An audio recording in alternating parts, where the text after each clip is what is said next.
Bom dia, amigos e amigas. Bom dia, povo e povo. Eu sou o Daniel Nonato, Lembrando que eu recordando a fui todos e a indicado todas que ontem hoje é o e sexto uma domingo injeção sem da fogo por causa da Páscoa, mas fibromia também asmática. nas Dói um paróquias pouco aqui de esse Nova mês fora Iguaçu, do tom, temos mas duas estamos paróquias juntos celebrando Santa nesta Rita, comunhão. Vamos fazer a padroeira, oração um pouco atrasada das hoje, mas vamos causas fazer. impossíveis. Lembrando que Santa Rita foi aquela jovem que queria ser freira, mas devido às opções, às decisões da família, foi obrigada a contrair núpcias. Teve 2 filhos, pelo que eu lembro, e infelizmente, devido à guerra familiar, perdeu, né, os filhos para a violência. É um exemplo de mulher, mãe, intercessora dos seus filhos, também perdeu o marido para a violência, e foi para o convento lá no Carmelo, mas foi recusada por ela ter sido casada naquele contexto, e aí, de repente, ela dorme do lado de fora do convento e acorda lá dentro. É um mistério, um dos milagres de Santa Rita, tem outros milagres. Rita foi marcada pelos estigmas da cruz, né, os estigmas de Jesus Cristo, e nós conhecemos bem a grande padroeira das causas impossíveis. Foi mãe, esposa, viúva e religiosa. Lembrando ainda que estamos vivendo o tempo de pandemia, ainda temos aí um tempo para tomar vacina, não deixe de tomar sua vacina, embora alguns e algumas dizem que a pandemia já acabou ainda, então não pode tomar vacina contra a gripe, mas quem puder, tome a vacina contra a gripe.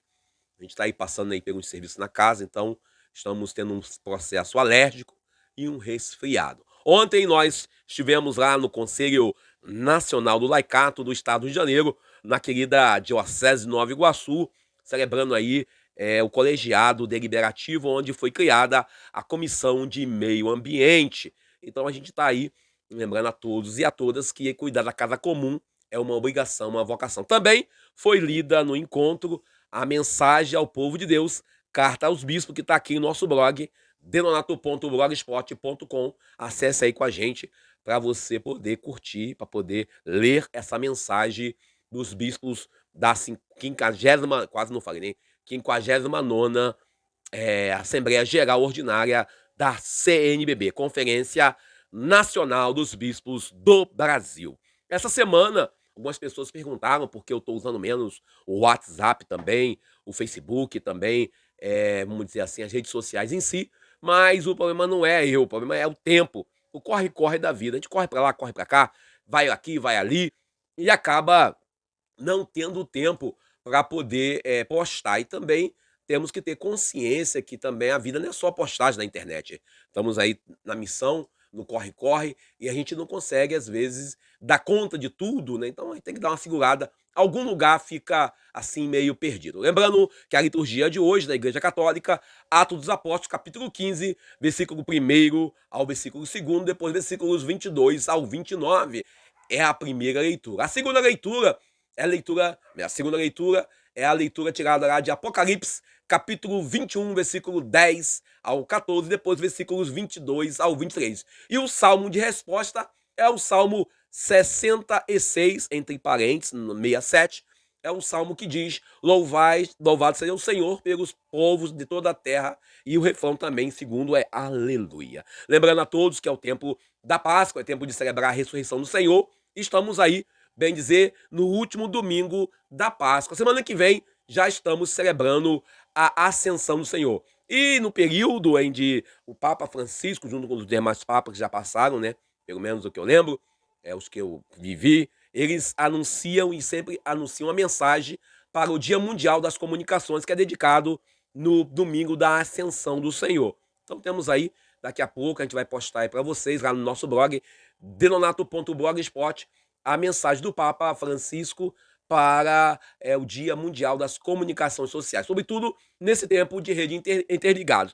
Já que falando de comunicação e rede interligada, no Brasil veio nos visitar o Elon Musk, né, o dono aí de um montão de satélite, parece que vai ceder para o país aí os satélites para beneficiar, primeiro, para monitorar a Amazônia. Segundo, para também conceder internet a pontos isolados. Sabemos que o trabalho de Elon Musk, o homem mais rico do mundo atualmente, é um trabalho de, vamos dizer assim, de fazer caridade, né? Bem, quem pensa que é isso, né? O homem mais rico do mundo conseguiu ficar rico fazendo caridade. Na verdade, tem uma história aí de minas de diamante, ou será, de joias, não sei.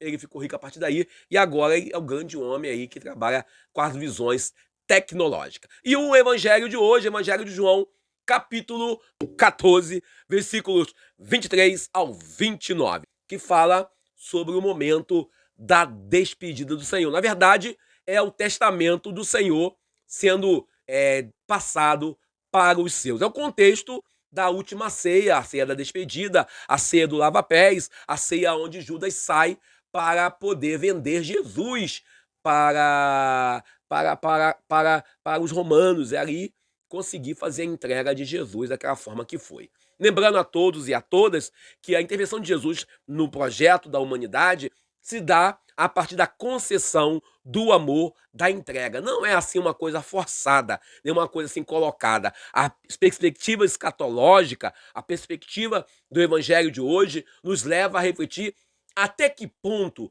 nós estamos seguindo o verdadeiro caminho. O Senhor se apresenta lá em João capítulo 14, versículo 6, como o caminho, um caminho que leva ao Pai. Ele fala certamente sobre a questão do povo preocupado no contexto da sua vivência, do seu dia a dia, dos conflitos, das dores. E ele fala certamente de alguns momentos em que a comunidade passa pelo conflito. O Evangelho de João, que foi escrito num contexto onde a comunidade apostólica já estava numa caminhada. A palavra que ele traz para nós, é a palavra que ele vai trazer para nós, é o Paráclito, o advogado. Aqui Jesus começa a fazer o seu testamento de despedida e ele fala certamente que ele fala da paz. Deixo-vos a paz, dou-vos a minha paz, não vos dou como dá o mundo, ou seja, uma paz forçada, uma paz obrigatória, a paz romana, a paz das guerras, a paz das armas, mas uma paz no íntimo do coração. Não se perturbe, não se intimide, ouviste o que vos disse, vós a partir não voltarei entre outra voz, se amasseis, ficareis contente. Ou seja, a nossa obrigação como cristão não é perguntar quem frequenta a missa, quem tem um moralismo hipócrita de quem tem primeira, segunda ou terceira união, mas sim estarmos todos nós preocupados na vivência do amor. Interessante ainda que Jesus fala claramente que ele está indo embora. E aqui nesse contexto evangélico, ele está falando da sua crucificação. Mas a igreja, sabiamente, pega esse texto e prepara já o momento da ascensão do Senhor, que já é domingo que vem. E aí você vê claramente, esse texto é uma parte que Jesus tenta trazer para nós uma paz. E como diz, alguns aprendem, o shalom de Deus não é a paz do cemitério. É uma saudação habitual no momento de partida. Quando alguém saía, estava sendo levado embora, dizia shalom, fique na paz. Interessante que Jesus, serenamente, procura preparar os discípulos para quando já não estiver mais com eles. Ou seja, contrariando o que nós achamos que tem que ser. Contrariando, às vezes, o contexto histórico. Eles não sabiam o que ia acontecer com Jesus, no sentido da crucificação. Eles não tinham noção da perspectiva das dores que o Cristo ia tomar. Jesus convida seus seguidores a ficarem juntos no amor, agarrado à sua presença física, mas também abrir de forma mais profunda ao sentido pleno da fidelidade ao Evangelho e ao projeto dele. Quando fala do amor e do respeito à vida, fala claramente no sentido de levar a uma prática concreta de uma vida plena, de uma vida onde o amor é a base. O evangelho dessa liturgia, ele é um discurso triste. A gente, quando escuta esse texto, geralmente nas missas, nós ficamos um pouco assim meio assustados, meio preocupados, meio assim tensos, pensando, meu Deus do céu, o que Jesus quis dizer com essa fala dele? O que Jesus quis dizer com esse discurso dele falando sobre a dor, da sua dor, o seu sofrimento, o seu momento de dor, o seu momento máximo, aonde, como eu disse semana passada, Jesus se preparava para encarar a cruz. A gente, quando entra no contexto do sofrimento, no contexto da dor, no contexto daquilo que nós estamos experimentando, a gente para pensar como é difícil viver esse contexto da comunidade. O evangelho de hoje ainda traz para nós uma necessidade de ouvir o que Deus tem a nos dizer. Qual é o último desejo que você tem para quem você ama? Qual a última vontade que um pai ou uma mãe tem para os seus filhos? Sabemos que a paz no interior é uma paz que ninguém rouba, que ninguém tira. A paz da presença, a paz do amor é uma paz que nós devemos buscar. Esse é o último domingo da liturgia do tempo da Páscoa. É um acesso a um trecho de um discurso assim de despedida, saudade. Na realidade, trata-se de um discurso bem profético, falando da vinda do Espírito Santo. O evangelista João traz para nós uma força que nos ajuda a compreender a ação do Deus Trino. Ele fala nesse texto do Filho, ele fala do Filho que se revela, ele fala também do Espírito Santo que virá, e fala também sobre a presença do Espírito Santo que será enviado. Seguindo Jesus, nós temos que ter essa plena consciência da força do Espírito Santo que vem sobre a comunidade.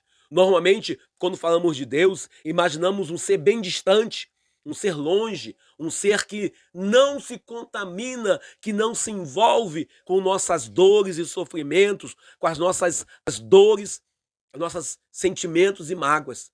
Deus é profundamente comunhão com todas as nossas dores.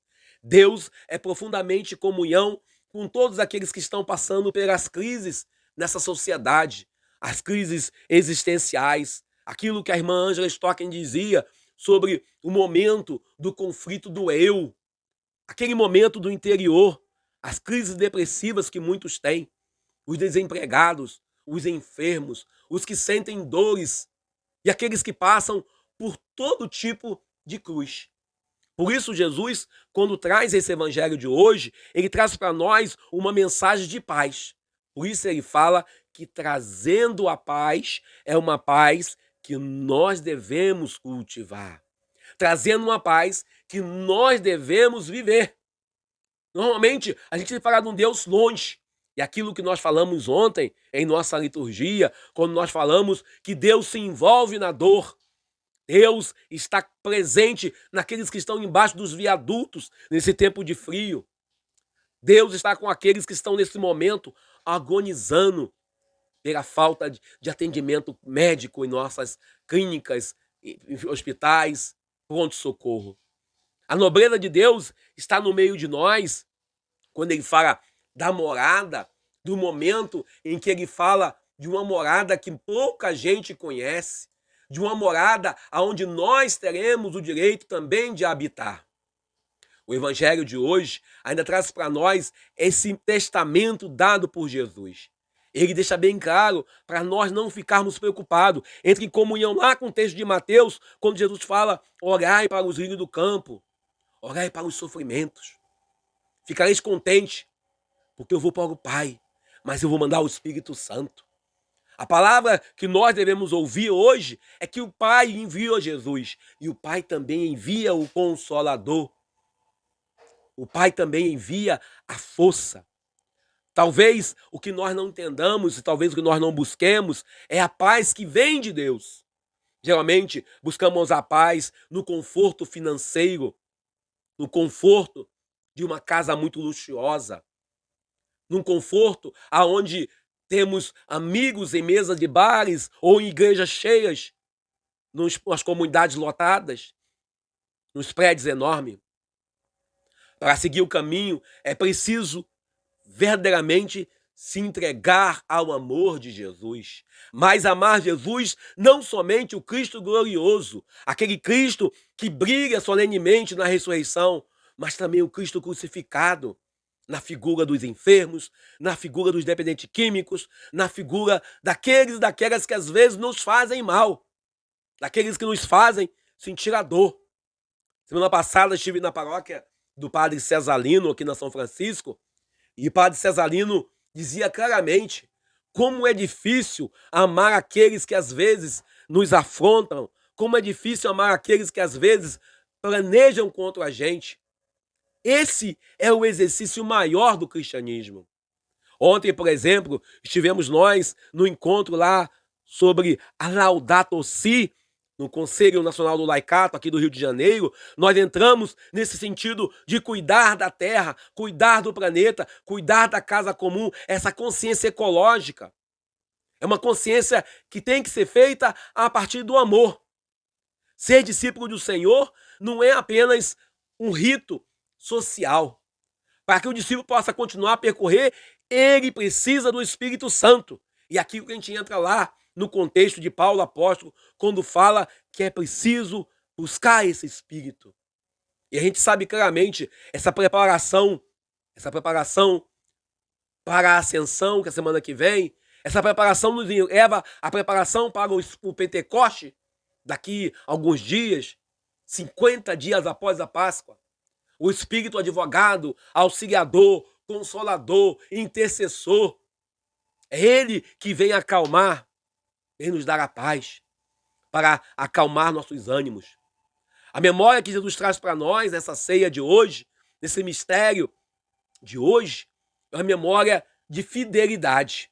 Apesar de estarmos no mundo, diante das cruzes, diante das dores, diante dos sofrimentos, apesar de estarmos no mundo, diante de tudo aquilo que representa ser parte de uma instituição, de uma igreja, de um grupo, de uma família, da sociedade, nós devemos ter um profundo reconhecimento de buscar esta paz.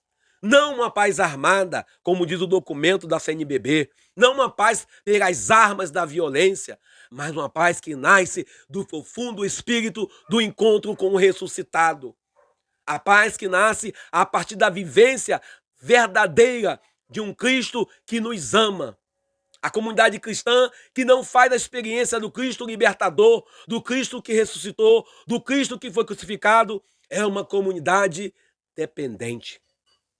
A comunidade é no coração de cada pessoa. Tem um projeto de salvação para o homem, para o ser humano. Jesus, quando diz a paz, o shalom de Deus, o shalom do Pai, o shalom da comunidade, é um shalom diferente. Não é um shalom que alguns regulam a partir de uma apenas imagens ou apenas figurativa. O shalom de Deus é um shalom que profundamente nos envolve. É um shalom profundamente que nos toca. É um shalom que nos compromete em levar esse shalom para o outro. Os discípulos de Jesus, recebendo esse testamento, essa herança do Pai, essa herança do Filho, e recebendo mais ainda o Espírito, o advogado, o defensor, nesse momento onde Jesus traz para nós a verdade do reino de Deus. Os discípulos têm que se alegrar, os discípulos devem se alegrar, apesar da tragédia, apesar daquilo que o Papa fala na alegria do Evangelho. O cristão não pode viver a Sexta-feira Santa e ficar nela, essa igreja morta, essa igreja presa na cruz. Nós devemos viver também uma igreja ressuscitada, mas sem esquecer dos crucificados, dos lascados, daqueles que passam por todo tipo de cruz nessa sociedade em que nós vivemos, nesse modelo. Falar que Jesus é o caminho, dizer que Jesus é o caminho para o outro, é mais do que apenas dizer, é traçar, é viver, é estar nesse caminho. Nós não podemos viver uma fé apenas no discurso, um discurso radical, um discurso vazio, um discurso sem prática, um discurso apenas por ser discurso. Mas devemos ter uma fé onde o nosso conviver, a nossa prática, envolva, sobretudo, uma entrega por amor e no amor. Vivendo as nossas limitações humanas, vivendo as nossas dores, vivendo os nossos sacrifícios. Mas não fazendo um sacrifício, um discurso de coitadinho, mas um sacrifício que nos leva a contemplar o Cristo. Um Cristo que nos faz compreender que não estamos sozinhos. Procurar-se se despir do próprio egoísmo, das próprias dores, das próprias lamentações, do orgulho que impede o novo homem a nova mulher, o novo ser humano nascer, o orgulho que nos fere às vezes, a comunhão como comunidade de fé, uma comunhão onde somos todos chamados, aquilo que o Apocalipse fala hoje, o Apocalipse que traz para nós uma reflexão sobre a nova Jerusalém. Deus, nosso Pai, ele traz para nós proposta de vida. A pedagogia de Deus é uma pedagogia que envolve, sobretudo, uma pedagogia de construir junto. E somos todos construtores da paz, não da paz vinda do cemitério, a paz que está nos sepulcros dos mortos, mas sim uma paz que brilha como o sol da justiça, de forma discreta, de forma ampla, respeitando as nossas limitações, a nossa liberdade. Jesus recorda para nós que só podemos realizar verdadeiramente o projeto dele, se nós estivermos presos, vivendo plenamente o seu amor. O cristão, ele tem que estar muito atento e muito assim sensível aos apelos da força de Deus, do Ruá, do Espírito Santo, do Paráclito famoso que alguns gostam de cultuar num culto emocional, fazendo apenas lágrimas saírem sem se envolver no cotidiano. Confundem, às vezes, a oração com a emoção. A oração é um método onde nós traçamos um caminho a percorrer. A oração é um caminho que nós fazemos a partir da atitude. E volto a lembrar da grande irmã Ângela Stockner, a irmã Ângela Stockner das Filhas de Santa Cruz, lá de Santa Rita, na época. Irmã Ângela dizia que a oração tem que ser tudo aquilo que nos conecta com Deus, tudo aquilo que nos envolve num Deus de amor.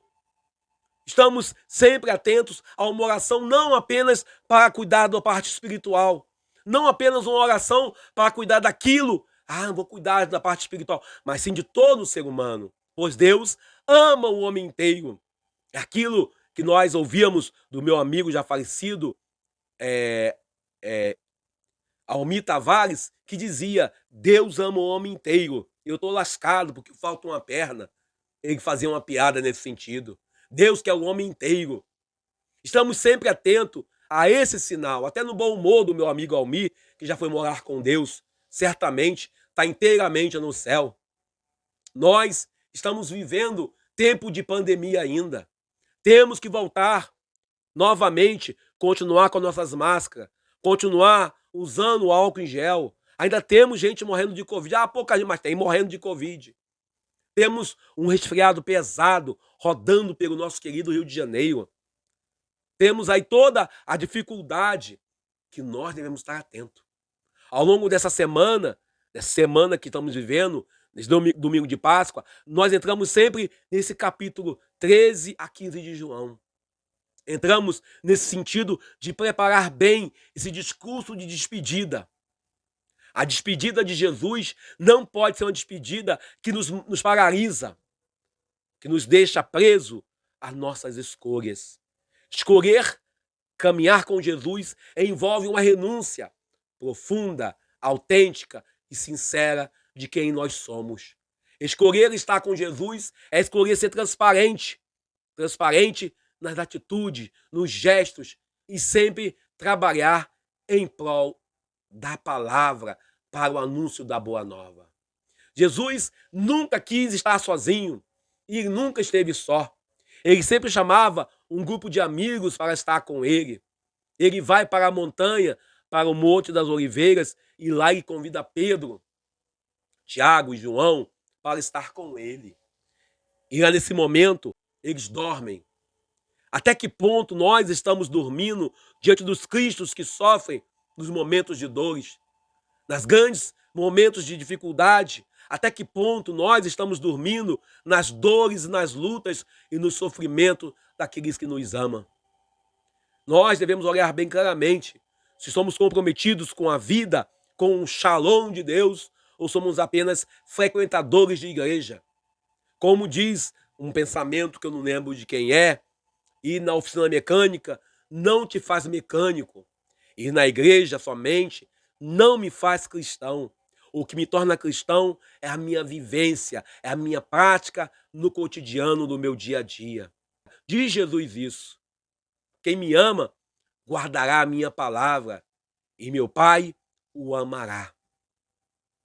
Será que, de fato, nós estamos amando Jesus?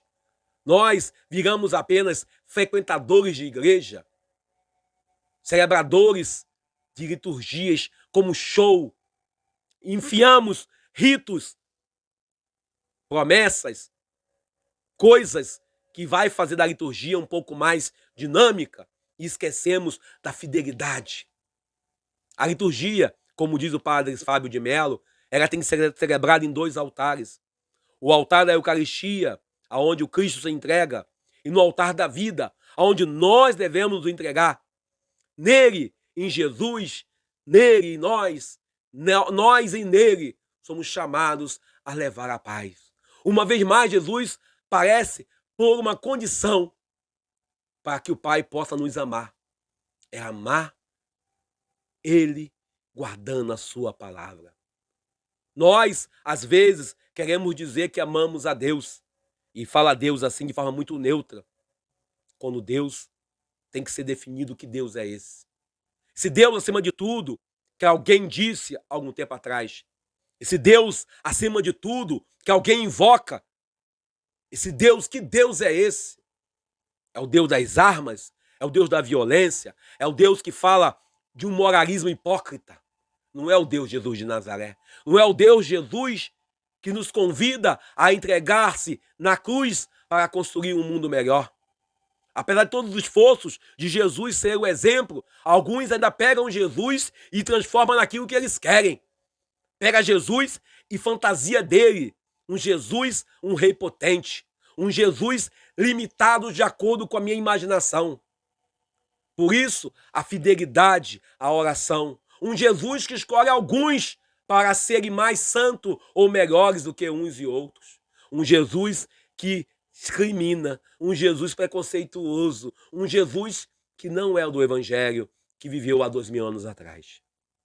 Nós queremos amar a Deus, mas não o Deus que nós conhecemos pela Bíblia, mas o Deus de acordo com nossos interesses. Jesus nos pede que reconhecemos o primeiro amor do Pai por nós, que nos precede sempre, na medida em que guardamos este amor. Jesus com seu Pai, neste amor, estará conosco. E por isso, o Espírito Santo irá habitar em nós. Bom, eu paro por aqui, agradeço a você pela presença, pela sua paciência em me ouvir. Lembrando a todos e a todas, novamente essa semana eu vou segurar um pouquinho o caminho da tradução. O pessoal pede música aí no caminho da tradução, eu vou fazer. Lembrando também, vou segurar um pouquinho o quadro MPB. Estamos correndo no trabalho aqui, uma obra interna na família, então tem que ajudar.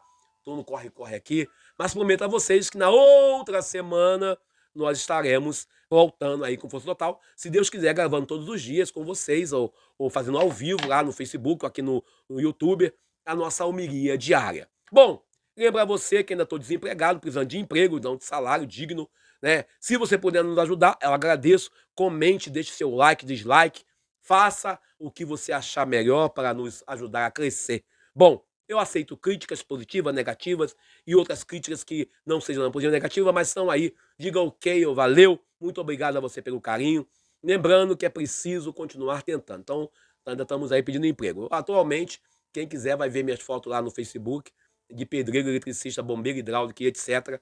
Todo pobre tem um pouco. Para por aqui. Obrigado a você pelo carinho, pela presença. Eu sou Daniel Nonato. Bom dia! Feliz domingo de Páscoa. É o último domingo de Páscoa, hein? Vamos nós nessa fé, nessa comunhão, preparando a ascensão e a semana da comunicação social.